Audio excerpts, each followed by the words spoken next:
Welcome to Thinking Green. I'm Rana, and well, we're kind of rounding out the end of Mental Health Month, and my guests today are Becca Atkins and Emma Palzere-Rae, who will be talking about Artreach, which is an organization that's been in our region for many decades, and it's kind of embarrassing to note that you've never been on this show before. But welcome, Becca, and welcome, Emma. I guess I'll start out and ask each of you, like, what your history is with the organization, how you first became involved, and why. Okay, you want me to start? You start. Okay, so I've been there a long time. So way back in the early 90s, I actually came into Artreach as a volunteer. They invited me to do a piece of choreography for a piece called the Thorazine Shuffle. And I came in as the dance lady, having no idea what I was walking into, which was this theater troupe of people who were diagnosed with chronic mental health issues. And I really didn't know what it was going to be all about. And I walked in and felt like I found family. So that was a little different than I expected, and it was very wonderful. I loved working with the people a lot, and I loved what they were doing, the stigma busting about mental health and trying to make it so people were not afraid to go get help. I needed that myself at the time, and so it was a perfect fit. I started volunteering to go on tour with them and run sound and carry props, and about 6 months later they hired me full-time, and I've been there for almost 30 years now. Wow. The rest is history. Yes, the rest is history. Now, Emma, how did you get involved? So I had heard of Artreach. I had heard of Becca. This is our funny story. My own theater company is Be Well Productions, focused on the healing power of the theater. Artreach, Creativity Heals. For years, people would say to me, "Oh, of course you know Becca Atkins," and I didn't know they were saying to Becca Atkins, Of course you know Emma. And then we finally met at some nonprofit thing. Yeah. But I was first involved working on a solo play project that Artreach was doing, and I was hired to come in and work alongside Cato McNichol and the members who were participating on writing and performing a monologue piece, and it was a little bit of everything. Some were autobiographical, some were more performance art or poetry, some were characters, fictional characters, and it was just such a wonderful program. And like Becca said, you know, I walked in the door, we all started working together, and it was cohesive. It felt like, you know, I wasn't an outsider, right? Like, you know, we all just fit in and got to work. And it was such a great experience for everybody. And then after that, I taught an acting class, I think. And then around 2019, Becca took a bold leap and expanded the staff and brought myself and another staff person on board to work on the theater programming, other arts and wellness programs. And I assist Becca in the nonprofit management, grant writing, communications, all that kind of stuff. So assist is a really small word for that. It's a heavy lift that you do, and I appreciate it a lot. Now, from what I recall of Artreach in the early days, it was quite focused on the performing arts. It is still very focused on performing arts, but it was so specific to Second Step Players Theater Troupe at the beginning that I think people knew that name, Second Step Players, more so than Artreach, the agency. It did start with just the one theater troupe and with fewer people. But quickly, I would say in the first couple of years, they added music too, because some people wanted to be rock and roll stars instead of theater performers. And so, you know, there were a couple of people on staff who already played instruments, and they rallied community volunteers. And then the coffee house, as we call it, was born. And we've continued that program through the years as well, where people come in and choose a song, and we work it up with a band over the course of several months, and then do a performance at the end.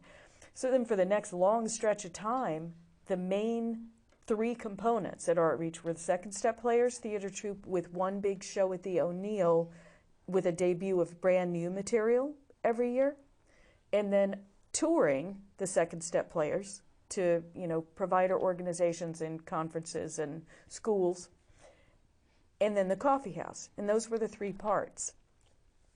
And then over time, it has changed some more. So, you know, now we also offer classes in artistic development. We have a stand-up comedy troupe. So we had to, you know, raise the bar so that people were doing more things or different things so everybody could still grow. Because underneath it all, it's about, we're funded for psychosocial rehab. We're funded for growth. We're funded for people developing a sense of belonging and reducing that awful loneliness that people have. You know, that's what we're really about. So we do the performing arts for those purposes. So so what would you say is the, I don't know, why do the arts act as a good medium for, you know, for what you're doing for the funding? Well, that was an interesting question. Even though it was I started to go down one so road. awkwardly. Well, if you want to know how the arts heal, that's one thing. And if you want to know how, well, I don't know. Let's see. So We for can the do funding, both. We have 50 minutes. let me answer on the funding part first. So for the psychosocial rehabilitation part, it works by providing a really safe place to come where people are nice to each other, and we have something fun to work on together that matters to people. So if you've got a sense of purpose and meaning, and you're doing it in connection with others, I don't see how that could not be healing, really. And it is, you know, it just is. And so that, but we have to be a little more concrete about it sometimes for our funders, because they want to see, you know, skills, lists of skills. So Yeah, they want to know your outcomes, right? Exactly. You want some outcome measures. You want people to fold their clothes more, organize their time, be able to be more focused. All of that happens too. There's a side of it, though, I think that's like interaction with the community at large. Oh yeah, that's a whole nother. So, you know, that seems like it's a huge piece of the arts part of it. Okay, the so here's the performing arts circles. part. I need to do the circles. Okay. So we operate with like 3 circles. And the first circle is like just the actor themselves, growing, you know, participating, growing, pushing their edge. The next circle is interpersonal. So it's the actor interacting with the other teammates, the other people there. And the third level of change is the community. That's when we take it out and perform, that's where the stigma busting happens. That's where perceptions change. And, you know, everybody grows when that's happening. So they're the 3 circles, the personal, the interpersonal, and then the community level. And that does make sense. Let's dig a little deeper into each of the programs that you offer, just so, you know, people who are viewing, some might be interested in being participants, some might be interested in being in the audience, and some might be interested in other kinds of support. So we get to talk about it all. So I don't know, which one do you want to start with? Well, number one, I mean, I will go to number one is Second Step Players. If you see Second Step Players advertised, you're going to see a group of adults who have lived experience with mental health issues, performing sketch comedy, sometimes stand-up comedy, about mental health topics. Mostly mental health topics, mostly designed to create social change, some just funny and silly. We just get in there and do fun stuff. So that's what Second Step Players is. If you see Coffee House, that's going to be a music production that involves bands with people singing. Some who sing great, some who sing maybe not great, but all who are courageous enough to get in there and do their absolute best and work really hard to do the best of their ability with that song with a band. You next. Visual arts. You go next. We have a weekly art class, and seasonally maybe the medium might change or the project might change, but everybody comes together and works on their own art projects. And our members have said, this is the only place I've been able to, some people say, to do art because it's supportive. I'm not judged for what I'm putting out there. I can do anything that I'm inspired to create. Shows, right? Or there's not that, although we've gone to art festivals and had a booth, or we have our art hanging, there's not pressure to have, a piece at the end. And that they're just, their talent and their skill is just nurtured in a supportive way. And they sit around together and are building community while they're painting or drawing. And we've recently, a couple years now, we've had art on display at New London Public Library. So COVID was an opportunity to get our artwork out in the community, because that was something that didn't have people all standing close or sitting close together. Right. So we launched, we had a big art show at the Art at the Airport, at Groton New London Airport. And then we moved some of that art to New London Public Library. And we've had, we just kind of are rotating in the main reading room. Art displays. We've had art at Reliance Health Gallery, all of the Chelsea libraries. Groton Branch, all the Otis Library. We have always at Mental Health Month during May, but at different times of the year sometimes too. So that's a great way that our artwork is just out there, busting stigma and raising awareness. Just sitting on walls in places. So yeah. Well, it makes sense actually. Even if you look historically at artists. A lot of them in the past, historically have had mental health issues. Yeah, sure. It's not an obstacle to making art, and sometimes has perhaps been a help to making art, having that sort of non-typical perspective on life. We do have one photo of an art exhibit, I think. And that second one, too, actually is a really good one because there's an overlap. Oh, yeah. Okay, we'll go through one. We'll see one, and then we'll see two. Okay, and then great. we'll be able to segue to the music part. Can we talk while they show? Sure. Okay, good. Yeah. Good. Once I see what it is, I'll talk about it. Yeah, can you put on the first slide, and we'll... Oh, okay, good. Oh, yeah. So that had some nature. So our art teacher, Faith Satterfield, is very nature-focused in general. And I'll just put this in about the pandemic. When we first started doing art after the pandemic, we did it outside. We went to parks and to places outside, and she had us collect things in nature.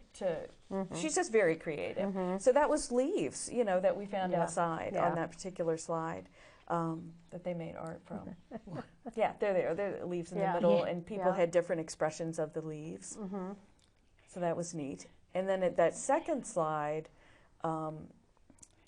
shows a show at the Reliance Health Art Gallery. Reliance Health is a large mental health organization also in Norwich, and we share a lot of program members. So they come sometimes to us to do things that aren't happening at Reliance Health, and then we send our folks there if they need mental health treatment that we don't do, So this is at their gallery, and this is our jazz group. So our music program has expanded to include a jazz group that practices every Friday. And now when we have art shows, we have a jazz group to take out and play. This show was called Color, wasn't it? I think so. I think everybody was color. exploring color. Yeah. So since you started talking about the jazz group, how did the jazz group get started? Well, the jazz group got started because we had a gentleman come and start, a young man come and work with us, and I'm pretty sure since he's told the story, he'd be okay with me talking about this. He had developed symptoms of schizophrenia while he was in music school, and he's an excellent musician. And he didn't have really skilled people around him to play with at this point. You know, he had a pretty hard time and is just starting to step back into the world. And our music director, Dick Pape, is a lifelong musician who loves jazz. And I said, you know, you guys need to play together. And I play in the band, but am far behind them in musicianship, but wanted to learn how to read out of the books, out of the real books. So I go and play bass for them. And then we have a friend in the community who wanted to practice too. So the four of us just get together for a couple of hours every Friday and play. We just play. It's sometimes songs we've never heard, just off the sheet, because we're each practicing different musical skills. So that's how that went. First of all, it's great to work on Fridays and be in your office and hear jazz being played. But also the jazz band is a nice way to get out in the community. Yeah. At art openings or other events, the jazz band can play. It's because they practice every week. It's We're ready different to go. than putting on a theater production, right? That might take months to get ready. Yeah, we can pull tour. something together really fast because we just play out of the real books. We actually have a gig coming up that I'm excited about. That's a Norwich after, I think it's called Norwich After Dark.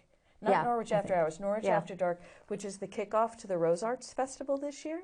Oh, wow. And we're going to be playing at Art Space. Someone reached out to me and invited us to play. So we're very excited about being part of that down in the city while there's a lot going on. Yeah. So this jazz band is for hire. So people who have openings or little events or whatever can Call me up.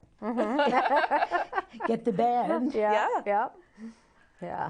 So, but you've expanded beyond just the jazz band musically, if I looked at the pictures right, looked at the website So right.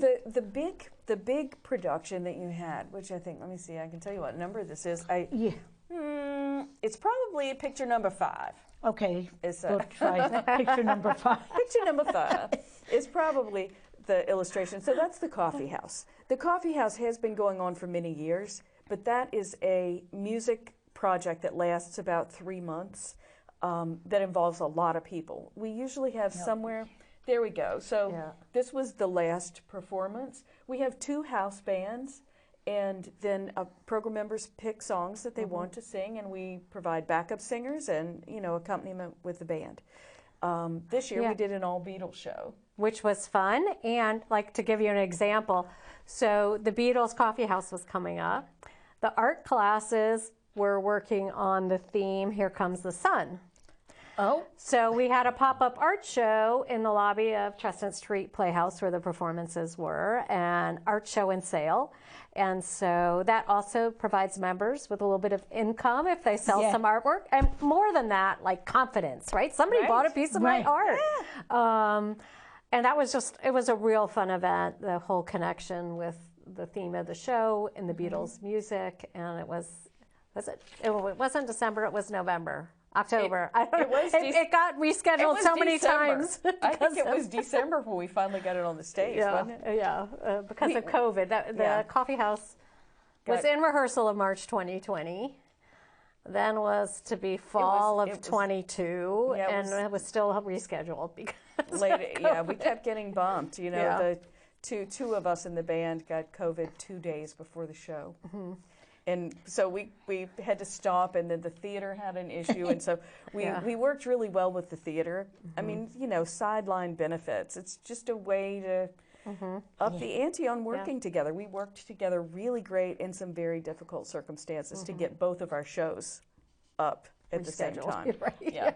Now, have you managed to get back to normal yet? I've been seeing, with these shows that I do, over the last 6 months, when we're sort of feeling like we should be getting back to normal, a lot of people the day before or the day of are finding themselves sick. There seems to be just a general elevated level of illness in our community right now, still, 3 years after the, initial crisis. Yeah, I heard today somebody canceling a show or not being able to perform, but we went to virtual programs the very first week of the pandemic. And the very first week.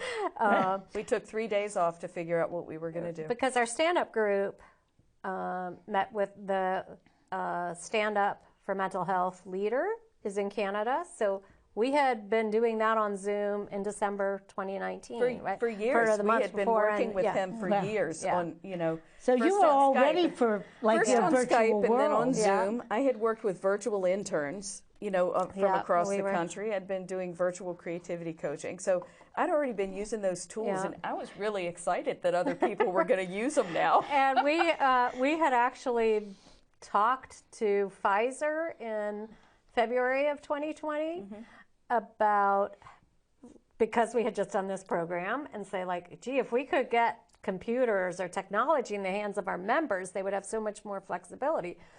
So they had already said, we're going to send you 20 laptops, repurposed laptops, that came like at the end of March, right? Yeah. So for our members who didn't have a device to use or didn't know how to use it, Becca and some other staff members worked on getting the computers prepared and worked really well with program members over the phone. Like, we deliver it.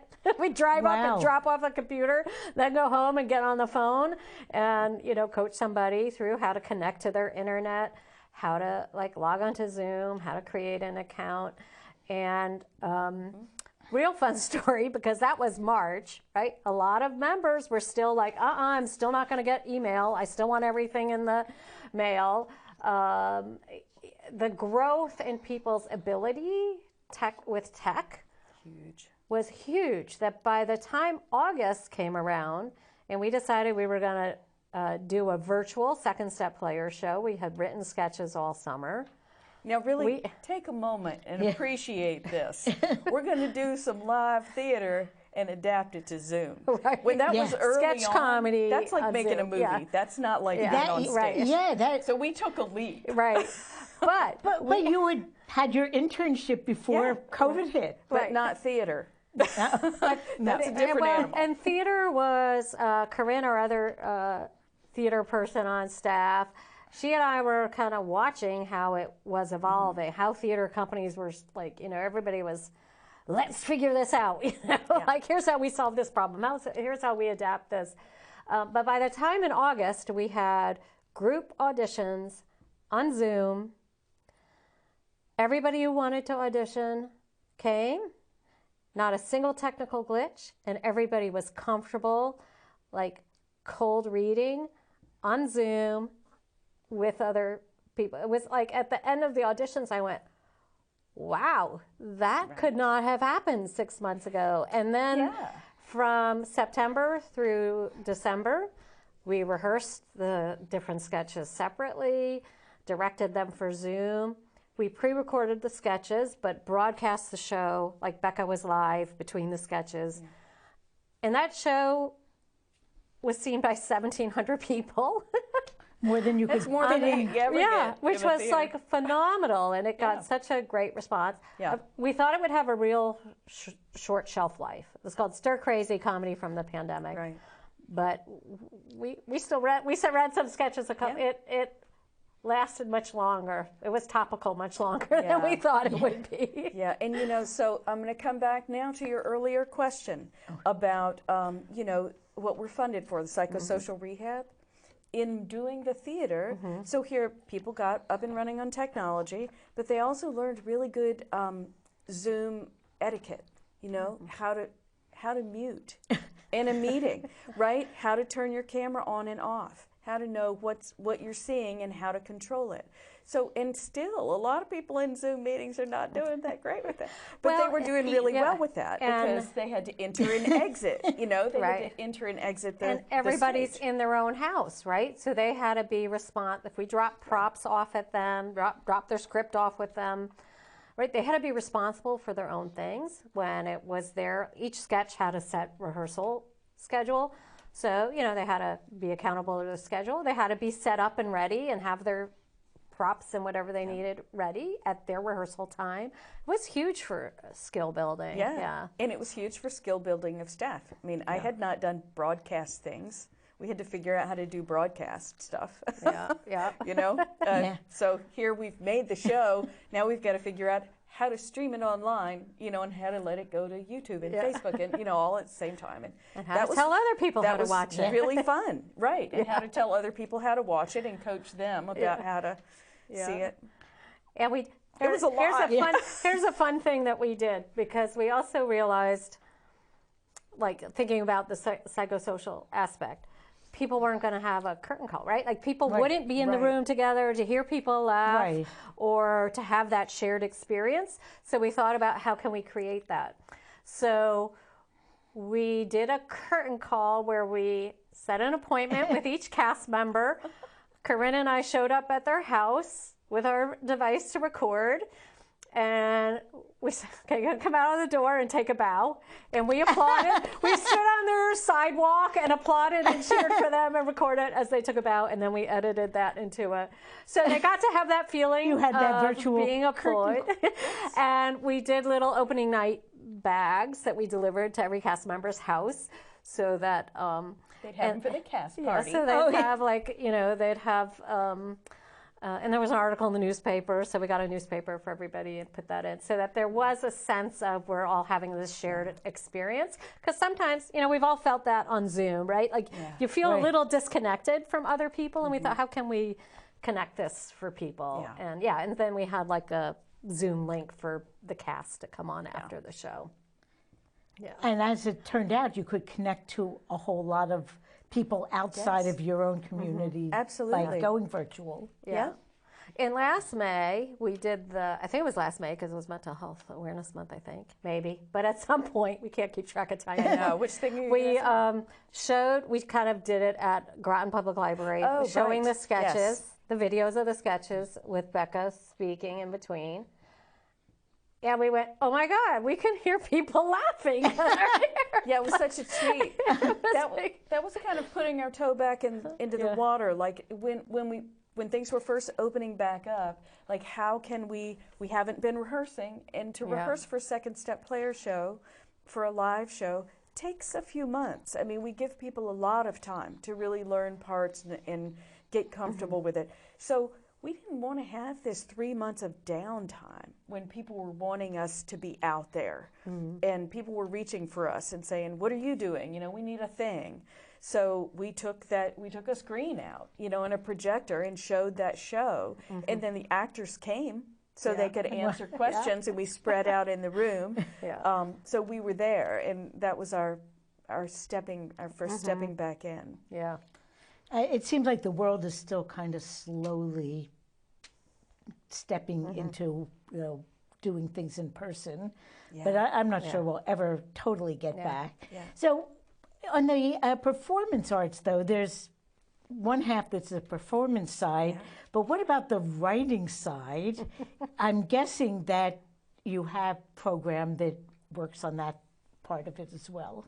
Writing is interesting, isn't it? I mean, writing's been different through the years. In the very early days, we had, I think, what you'd probably consider a writer's room, and all the staff, and we would have big brainstorming with, you know, 30 people, like program members, sometimes a provider or two from the mental health system, some volunteers, a couple of people from AA, you know, and staff. And we would brainstorm, like, what's funny about the mental health system today? Talk about the irony, let's grab the issues. And then we'd sort of divide it up. You take this issue, you take that issue, and people would go write a draft of something. We'd bring it back in, throw it in the pot, read it, and keep working it, and then it would wind up with, usually with staff, doing those final edits. And that's how it worked, like how the new material was developed. over many years. We have few writers who just would submit something that would automatically be good, and so it happened a few different ways. But like for the show from the pandemic, I mean, you and Corinne really wrote that. Yeah, we tried to get people together, and we had some, since the beginning of the pandemic, we have like a Thursday afternoon. We call it tea time. And it's just a social hour for members. We haven't missed a week, I think. No, we have not. So, we'd say, we'd have conversations about who has ideas but it was really hard at that period of the pandemic for people to really kind of coalesce and come together for writing. So Corinne and I took some of the ideas that were brainstormed and wrote sketches for them. But the brainstorming, that kind of brainstorming is really not, Zoom is not conducive to that because you talk over each other. When you're brainstorming like that, you're tossing the ball back verbally, and it's an exercise in frustration on Zoom because with the compressors and everything, you get cut off. And so you just can't do it that way. I mean, you could type your ideas in the chat box. We probably could have stretched to do it, but we didn't really need to. We had so much other stuff going on because we had expanded into classes. So the other pandemic thing was that, because, let me back up. In a normal world, in a pre-pandemic world, when there was a class or rehearsal at Artreach, 2 vans would go out in each direction, pick everybody up, bring them to the office. We would do the thing, the vans would go out and take people home. Well, that takes a lot of time. We had some more available staff time as a result of not needing to drive people. As a result, instead of having one thing that was 2 hours long with a couple hours driving on either side in a day, we could have 2 or 3 things a day easily. Yeah, back to back. Right. And also they were shorter. So we do classes in person, they're usually 2 hours. We do stuff on Zoom, we stop at an hour or even 50 minutes. So it's just better. So we started doing movement and meditation, 3 times a week to begin with, right? It was Monday, Wednesday, Friday. I was running a writing class that sometimes was 2 hours, honestly, on Mondays also. Virtual tours? Virtual tours are still going on. So the music director really took a hit because music was the hardest. During the music on Zoom. Still hard. Yeah, I mean, the latency issues are just bad. So there's stuff you can do, but it's one way. And it's also the hardest to come back together in person if people are singing. Yeah, right? It's still highly contagious. So anyway, he had to find something else to do, and he's a real art appreciation person. And so the music director started curating tours to museums and also to cultural places around the world. So he'll either do a visit to another country or a visit to a museum or both and talk about the music, the history, the culture. And he's been doing share on Zoom videos. Share on that Zoom, he he does curates. videos. Yeah. Now, I looked on your website, and that's still ongoing. Yes, he did one today. We went, actually. We went to England today. We went to London today. To London. We went to London. Nice. Last week we went to Dubai. Dubai was very popular. So, that's still going on. We did do the, which we should bring back, kind of music history. There was a weekly, no, it wasn't weekly. It was like once or twice a month, music moments that kind of had a theme.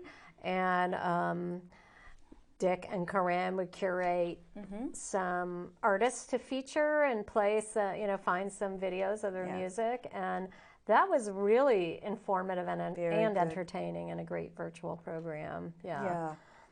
Yep. And we tried to focus them. You know, so. Yeah. I think we're going to find that doing things virtually does have legs.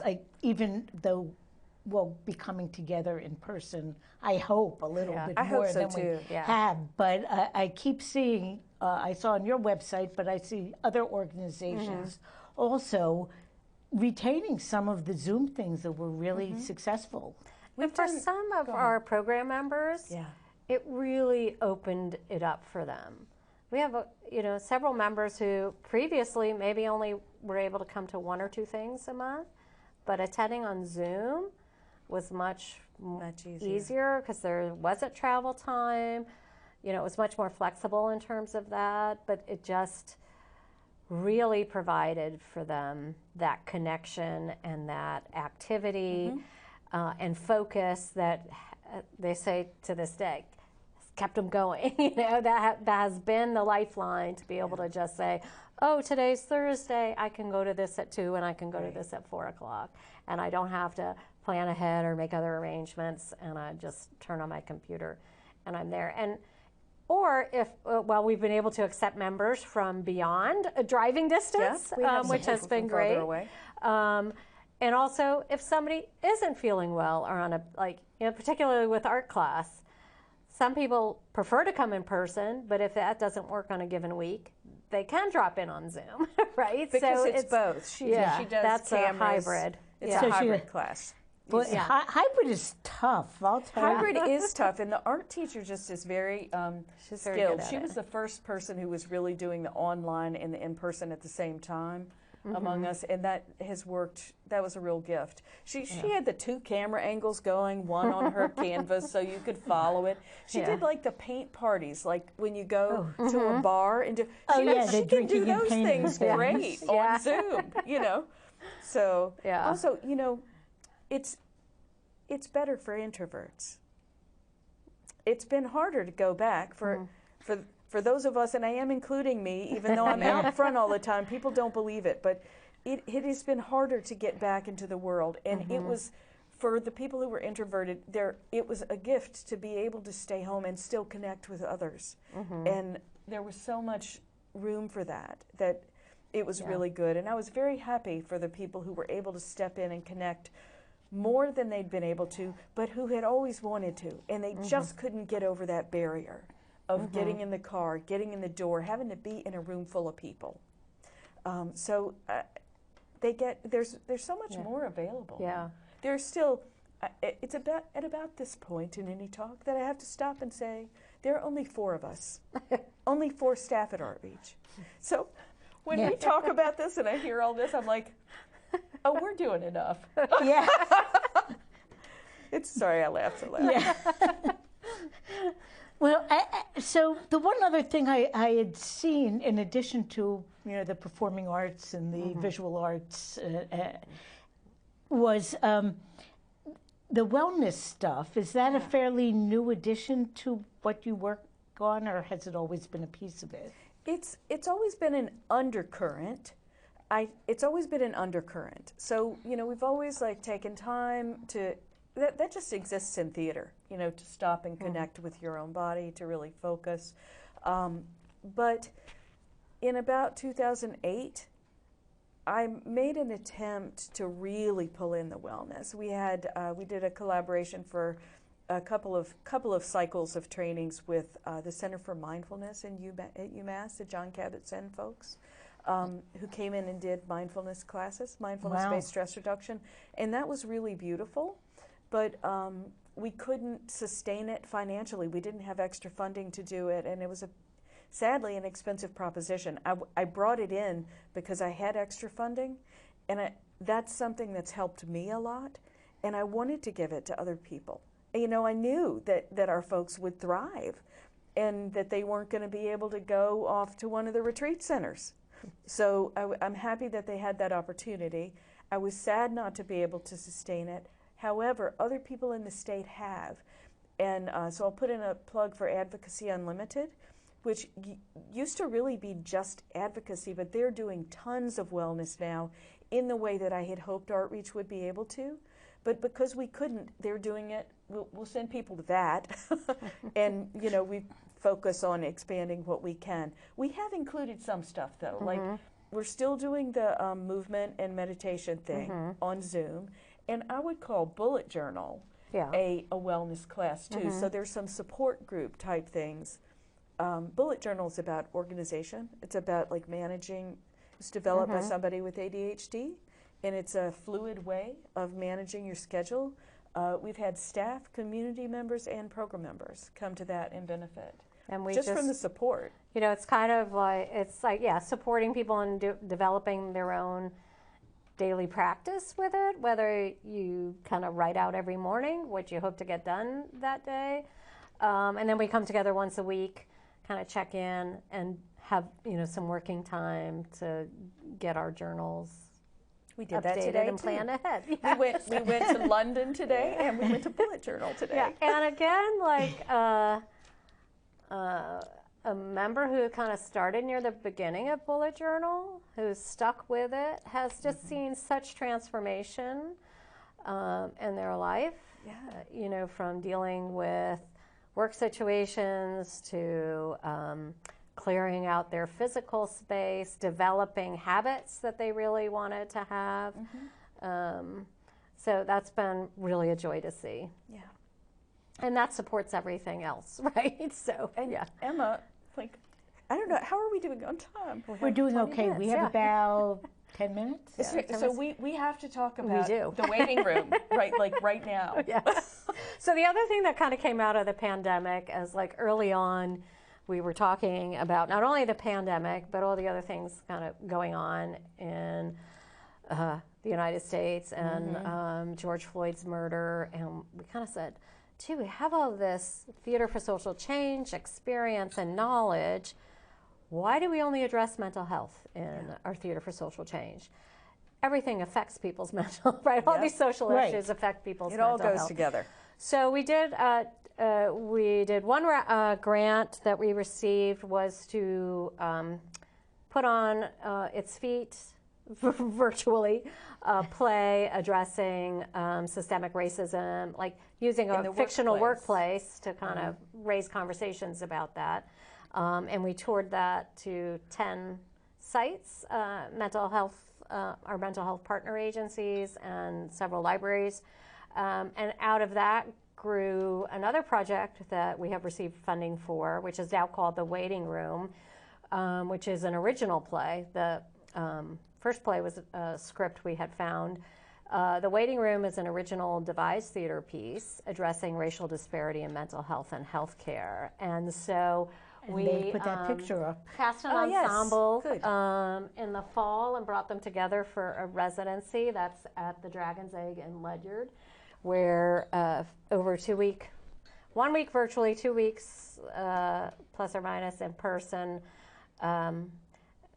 they did research, fleshed out the issues, shared their own lived experiences, and created the bones of a 50-minute theater piece to spark community conversation around the issues. And really, the focus when it's finalized and getting out there is for communities to come together and come up with actions they can take to create change in their community around mental health access and healthcare disparities. It's funny that you brought it up just as I was thinking, there's a photo about racial disparity. Yes, that's what it was. Yeah. Where does that come in? So it's kind of an expansion of what we've really done all along, but tackling it in a very different, similar but different way. Similar but different way, and with a broader, we had a broader casting call. So we have actors, professional actors from New York and LA, who came in to do this piece. So it's a slightly different animal. And we're excited about it. It's not taking the place of any of the theater stuff we've done. It's an addition. And it, as it was coming together, it just has taken on a bigger importance in life than we ever intended. And it just has been a powerful experience for everyone involved and for Artreach as a whole separate entity to our regular day-to-day programming and seasonal activities. But we're excited about it, and we hope it'll really get out there in the community and make change in places. The theater, the development of it, the purpose of it is to explore the issues. I mean, first you have to figure out what the issues are, and then you have to lay the issues out there in a way people can hear them. And then you can start talking about, what would make this not be such an issue? What would be better? And then you have to look at what's in the way. of that thing happening, and then you could start to make some change. So there are a few steps, but we're trying to do the exposing now so that in putting it out there so that change can happen. Now, as you're talking about all these things you've done for decades, what have you learned about the mental health system? You got another hour? Not tonight, but you know, there are other dates, so we could come back and talk about that more. But I'm sure the people who are involved in participating in your programs interact with the conventional mental health system, and I'm sure there are challenges. So I was curious. There are challenges. They change all the time, and then the same problems come back 10 years later. But here's my thing that I have been exposing the problems with that for years. So I'm at a different level of that. Here's what I want to see happen.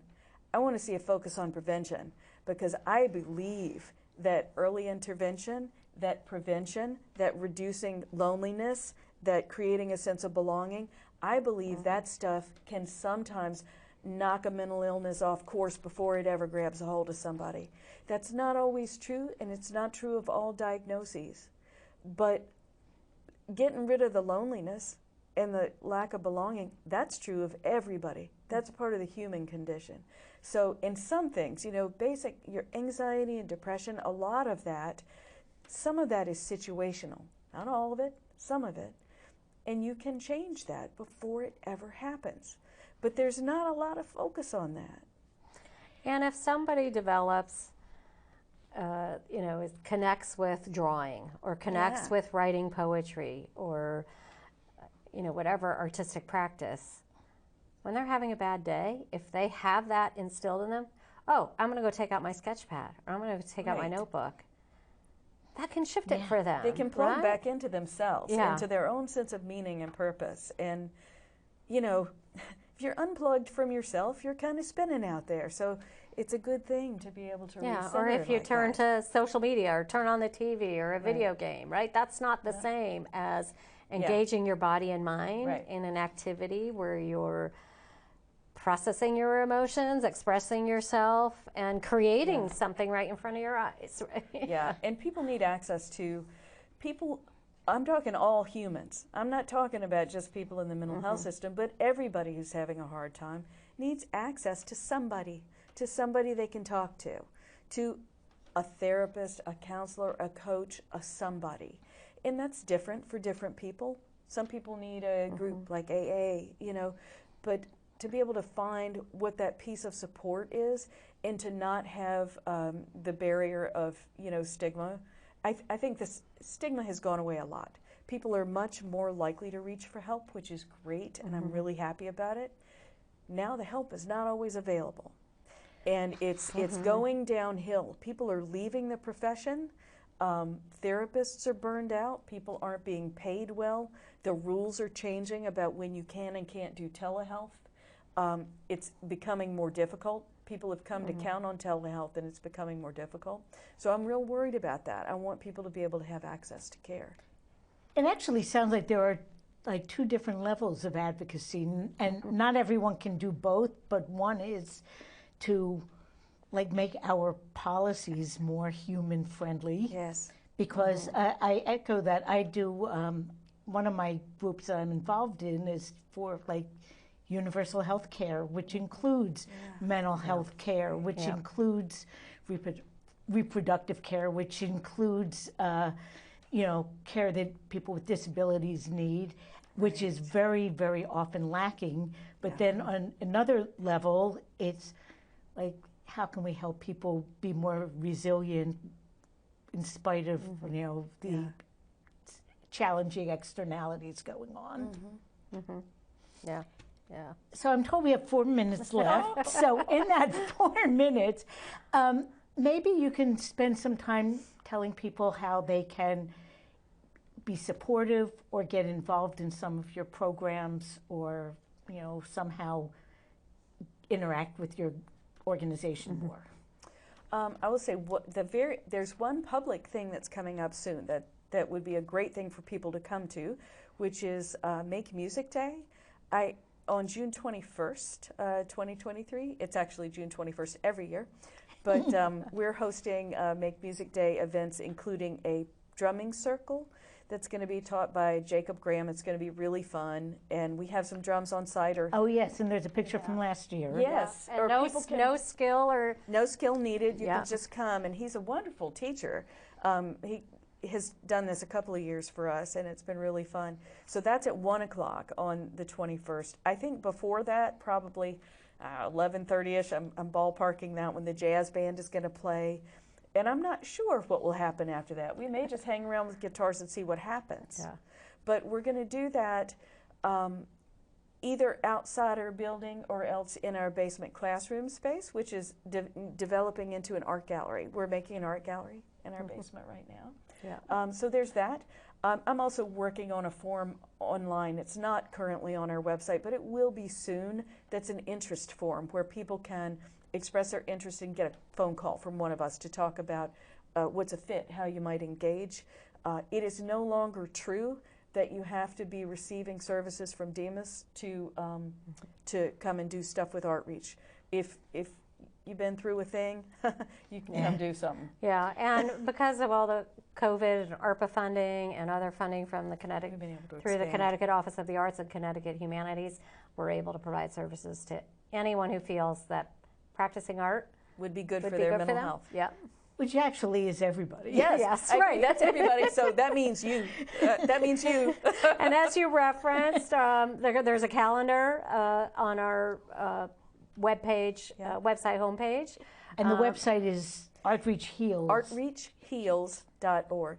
Yeah. Or creativityishealing.org. They both go to the same place. And our social media is all Artreach Heals. So Facebook, Instagram is also a great way to find out what we're up to and have coming up. So you can just check the website and see what's coming up and contact us or,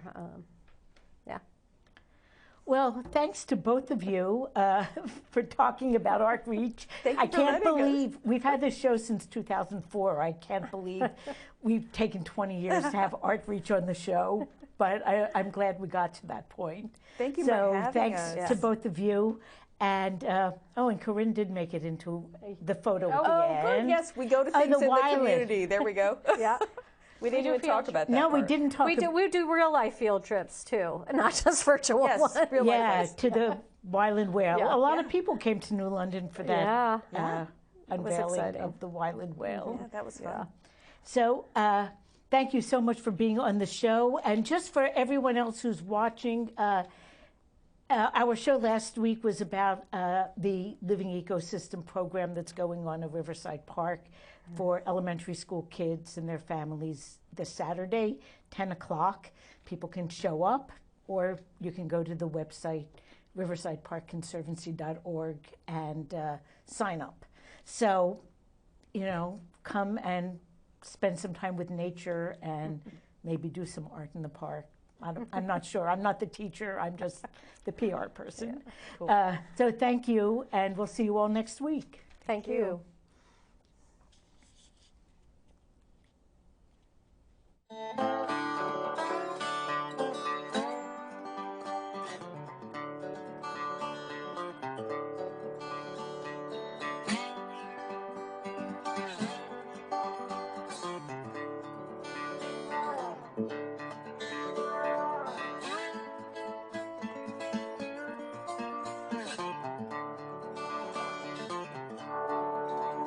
When the rain don't